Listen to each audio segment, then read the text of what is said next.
بچپن کا صدمہ، کوئی ایسا صدمہ بچے پر آ گیا ہے، خدا نخواستہ کوئی پیرنٹس میں سے کوئی ایک جو ہے وہ اس دنیا سے چلا گیا ہے، یا سیپریشن ہوگی پیرنٹس کی، یا کوئی ایسا بڑا حادثہ واقعہ ہو گیا اس کے ساتھ، اس کے ذہن پر کیا اثر پڑتا ہے، اور مستقبل کو دیکھتے ہوئے اس کے لیے پھر کیا طریقہ کار ہے؟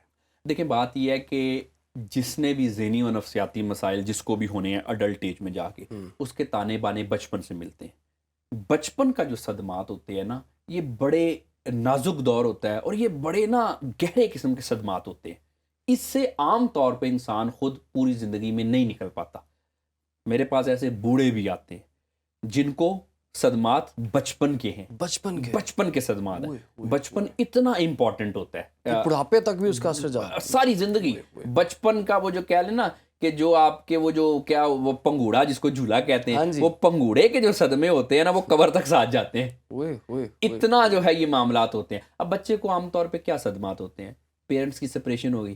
آج کل آپ دیکھیں کہ ہم تو اپنے بچوں کو خود ذہنی و نفسیاتی مسائل کا شکار خود کر رہے ہیں۔ وجہ یہ ہے کہ آج کل آپ دیکھیں کہ طلاق خلا ریوڑیوں کی طرح بٹ رہے ہیں۔ میں اکثر کہہ رہا ہوتا ہوں کہ جی پہلے آپ نے اگر طلاقیں خلا ہی لینی ہوتی ہے تو پھر پہلے آپ شادیاں کرتے کیوں ہیں؟ بہت سارے لوگ کہتے ہیں جی میری جی آنکھیں کھل گئیں، جی اب مجھے پتہ چل گیا یہ بندہ یا بندی میرے لیے ٹھیک نہیں تھی، تو جو 2-3 پیدا کی ہیں ان کی تو آنکھیں نہیں نا کھلی، ان کے تو ذمہ داری کون لے گا جو سنگل پیرنٹس کے بچے ہیں۔ اب یہ بچوں کے لیے عام طور پہ اس معاشرے میں سب سے بڑے یہ صدمات ہوتے ہیں۔ پھر کچھ ایسے صدمات ہیں کہ مثال کے طور پہ کوئی بچہ ہے، اس کے ساتھ کوئی حادثہ ہو گیا، کوئی گر گیا، کوئی چوٹ لگ گئی، یا بچہ گم گیا، یا عام طور پہ اس کے علاوہ آپ دیکھیں کہ یہ ایک معاشرے کا بڑا ایک پہلو ہے، میں سمجھتا ہوں اجاگر کرنا چاہیے۔ اگر بچے کے ساتھ ہراسمنٹ ہوگی، سیکچول ہراسمنٹ ہوگی، اب آپ جنسی کوئی مسئلے دیکھیں، زیادتی تو ایک دوسری چیز ہے نا۔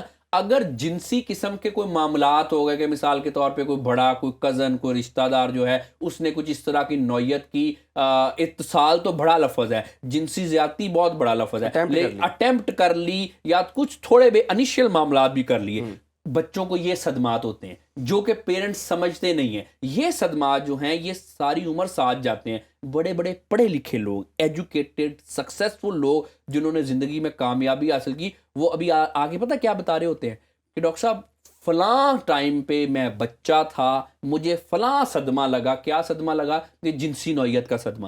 اب یہ بات ہم اس لیے کر رہے ہیں کیونکہ آپ نے اس کا حل بھی پوچھا، تو بات یہ کہ اپنے بچوں کو پیرنٹس نے صدمات سے بچانا ہے۔ یہ کوئی اچھی بات نہیں ہے کہ اپنے بچوں کو کھلا چھوڑ دو، دیکھو نا کس کے ساتھ پھر رہے ہیں، کیا کر رہے ہیں، کون اس کو اتصال کر رہا ہے، اور جی بالکل ایک تھانے داری ٹائپ ریلیشن شپ نہیں ہونا چاہیے۔ ریلیشن شپ ایسا کریں کہ بچہ آپ کو بات بتائے، بچہ آپ اس کی بات سنے۔ کوئی بھی باہر چیز ہوتی ہے تو ماں باپ کا ایسا ریلیشن ہو کہ بچہ ان کو آ کے بات بتائے۔ اس کا فائدہ یہ ہوگا کہ ٹراما لائف میں آئیں گے، ماں باپ کو پتا چلے گا، ہم ٹائملی وہ ٹراماز ریزالو کر لیں گے۔ اگر بچپن کے ٹراماز بچپن میں ہی ریزالو ہو جائے تو وہ ذہنی و نفسیاتی امراض اس سے نہیں ہوتے۔ لیکن اگر کوئی بھی ٹراما ہے، صدمہ ہے بچپن کا، اس کو کیری کرتے جائیں گے تو بچوں میں ٹراماز ہوں گے۔ آج کل بچوں میں ڈپریشن بھی اس وجہ سے ہے، اور صدمے کی وجہ سے PTSD کا مرض بچوں میں ہے۔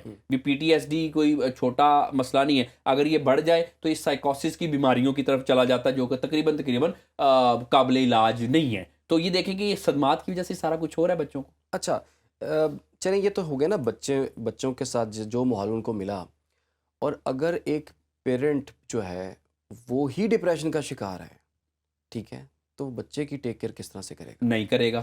جس ماں باپ کو ڈپریشن ہوگا، زیادہ تر چانسز ہے کہ بچے کو بھی ڈپریشن ہو جائے گا، کیونکہ ایک ڈپریسڈ ماحول ہے۔ اگر فرض کریں ماں کو ہے وہ باپ سے لڑ رہی ہے، اگر باپ کو ہے وہ ماں سے لڑ رہا ہے، اگر مردوں کو ہو تو اس کا زیادہ سویئر ایفیکٹ ہوتے ہیں، کیونکہ انہوں نے کام بھی کرنا ہوتا ہے اینڈ آل دیٹ، کام بھی نہیں کر سکتے، فائنینشیل ایشوز ہو جاتے ہیں، ریلیشن شپ کے ایشوز ہو جاتے ہیں اینڈ آل دیٹ۔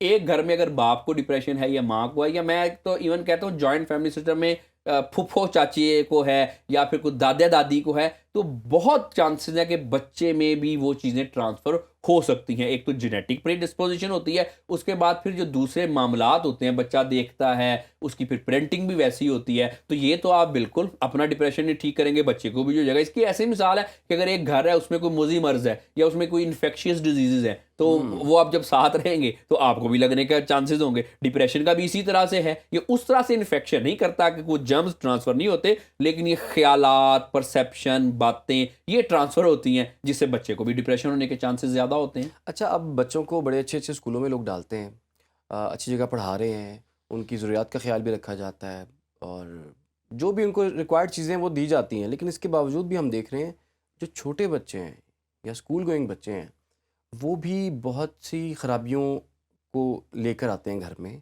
ایسے بھی کیسز ہیں کہ اسکول کے بچے جو ہیں وہ منشیات کا استعمال کر رہے ہیں. جی منشیات کا استعمال کر رہے ہیں. اس کے بعد جو جنسی انفارمیشن ہے وہ چھوٹی عمر میں پاس آن کر رہے ہیں, بالکل چھوٹی عمر میں. یہ کہاں سے یہ چیزیں سیکھتے ہیں, یہ منشیات وغیرہ اینڈ آل دیٹ, یہ کہاں سے سیکھتے ہیں؟ یہ ساری چیزیں آج کل سیکھی جا رہی ہیں سوشل میڈیا سے, کیونکہ سوشل میڈیا نے بچوں کو ایک بنا دیا ہے ایسا کہ ایسی انفارمیشن سوشل میڈیا کی وجہ سے بچوں کے پاس آ رہی ہے جو کہ بچوں کے پاس نہیں آنی چاہیے. جو دوسرے ممالک ہیں انہوں نے آپ دیکھیں کہ بڑا اچھا کیا ہے کہ وہ پابندی لگا دیا ہے کہ بچے جو ہے وہ سوشل میڈیا کا استعمال نہیں کریں گے, کیونکہ سوشل میڈیا کے استعمال سے نہ صرف بچوں میں بیہیویئر کے مسئلے آ رہے ہیں بلکہ بچے ذہنی طور پہ بیمار بھی ہو رہے ہیں. سوشل میڈیا میں 2-3 چیزیں ہوتی ہیں. ایک تو اسکرین ٹائم ہے, اگر بچے کا زیادہ اسکرین ٹائم ہوگا اس سے ایکسیسو ڈوپامین باڈی میں ریلیز ہوتا ہے اور بچہ ذہنی و نفسیاتی امراض کی طرف چلا جاتا ہے. اگر یہ فرض کرے ذہنی و نفسیاتی امراض سے بچ بھی جائے تو اس میں یہ ہوتا ہے کہ اس کو بیہیویئرز کے ایشوز وغیرہ ہونے شروع ہو جاتے ہیں, لڑتا جھگڑتا ہے اینڈ آل دیٹ. اب اس کے بعد دوسری بات یہ ہے کہ کنٹینٹ جو دیکھ رہا ہے, پہلی بات تو ہے کہ بہت سارے ایسا کنٹینٹ ہے جو سرے سے بچوں کے دیکھنے والا ہے ہی نہیں, لیکن یہاں پہ کوئی پیرنٹل گائیڈنس وغیرہ کا تو اتنا سسٹم نہیں ہے. جو کچھ بھی بچہ دیکھ رہا ہے اور بچوں کے لیے چیزیں بنائی جا رہی ہیں جو کہ ان کو نہیں دیکھنی چاہیے, بچے وہ دیکھتے ہیں, اس سے مسئلے ہوتے ہیں, منشیات وغیرہ میں بچے بھی لگ جاتے ہیں.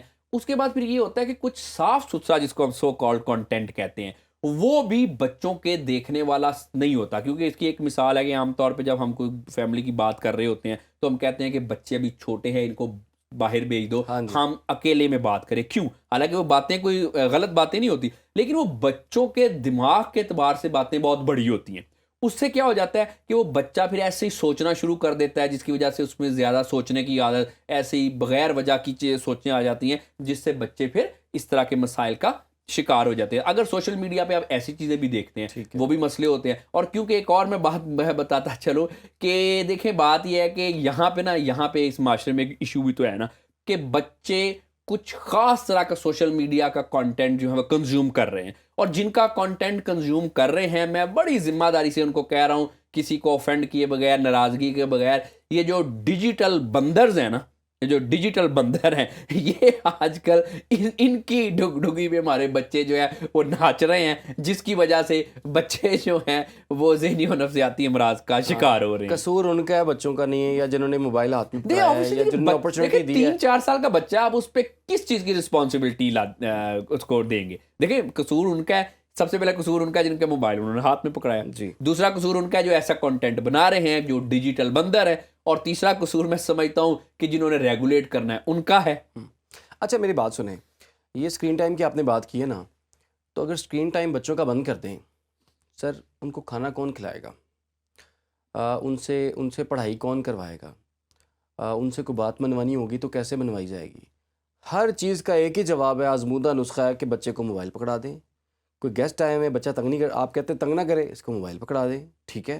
آپ کسی مارکیٹ گئے ہیں, وہ بچہ کوئی چیز نہ مانگ لے, آپ اسے موبائل پکڑا دیں, ٹھیک ہے. کہیں شادی پہ گئے ہیں, آپ کو کھانا نہیں کھانے دے گا, اس سے موبائل پکڑا دیں. تو اتنی چیزوں کا اگر حل ایک موبائل ہے, تو اگر ان کو موبائل لے لیا جائے تو یہ سارے کام پھر کون کرے گا؟ جی بالکل, بڑا آپ کا ویلڈ پوائنٹ ہے. اس میں تو یہ وہی بات ہوگی نا کہ بچہ سو نہیں رہا, اس کو کوئی نشاور چیز کھلا دو. بچہ شرارتیں کر رہا ہے, اس کو کوئی نشاور دوائی کھلا دو. بچہ جی آپ کی بات نہیں مان رہا, اس کو کوئی نشاور چیز کھلا دو. اس کا تو پھر مطلب یہ, اگر یہ جسٹیفائی ہے تو وہ بھی جسٹیفائی ہو جاتا ہے نا پھر. اچھا, اب دوسری بات یہ ہے کہ اگر یہ جو موبائل وغیرہ پہ اتنا ڈیپینڈ ہم کر رہے ہیں, یہ عادت ڈالی کس نے؟ جب موبائل فونز نہیں ہوتے تھے, جب میرا اور آپ کا بچپن تھا, یہ ہم سے پہلے والی جنریشن کا بچپن تھا, تب ہم کیسے معاملات حل کرتے تھے؟ وجہ یہ تھی کہ تب ہم نے اپنے آپ کو ان چیزوں کی عادت نہیں ڈالی تھی. آج کل ایشو یہ نہیں ہے کہ بچہ موبائل کیوں یوز کر رہا ہے اور بچہ موبائل کے بغیر آپ کو تنگ کرتا ہے. مین ایشو یہ ہے کہ عادت ڈالی کس نے اور عادت آپ نے کیوں ڈالی. صرف ایک ہی اس کا بات ہے کہ بچے کو عادت ڈالی کیونکہ ماں نے اپنا فون یوز کرنا تھا, باپ نے اپنا فون یوز کرنا تھا. انہوں نے کہا بچہ تنگ کرتا ہے, اس کو بھی موبائل پکڑاؤ. ماں نے خود اپنا فون پکڑا ہوا ہے, وہ بھی فون پہ لگی ہوئی ہے. می ٹائم چاہیے, می ٹائم. بالکل, اب می ٹائم جو ہے وہ فون پہ جی ریل سکرول ہو رہی ہیں اور بغیر وجہ کا جو ایسے سر منہ کا کنٹینٹ دیکھا جا رہا ہے. اب بچوں میں عادت یہ جو موبائل کی ڈیولپ کی، اس طرح سے اس کو ڈیپینڈنٹ بنایا، وہ بنایا ماں باپ نے، اور سوری ٹو سے اپنی جان چھڑوانے کے لیے کہ جی آسانی ہے، سو نہیں رہا تو موبائل پکڑا دو، کھانا نہیں کھا رہا، شادی پہ گئے اینڈ آل دیٹ فنکشن پہ تو موبائل پکڑا دو. دیکھیے یہ تو غلط چیز ہے نا. یہ آپ نے بچے کو ہاتھ میں موبائل نہیں پکڑایا ہوا، یہ آپ نے بچے کے ہاتھ میں ٹکنگ ٹائم بم پکڑایا ہوا ہے. یہ کیونکہ دیکھیں یہ آپ دیکھیں کہ میں اس چیز کو سمجھ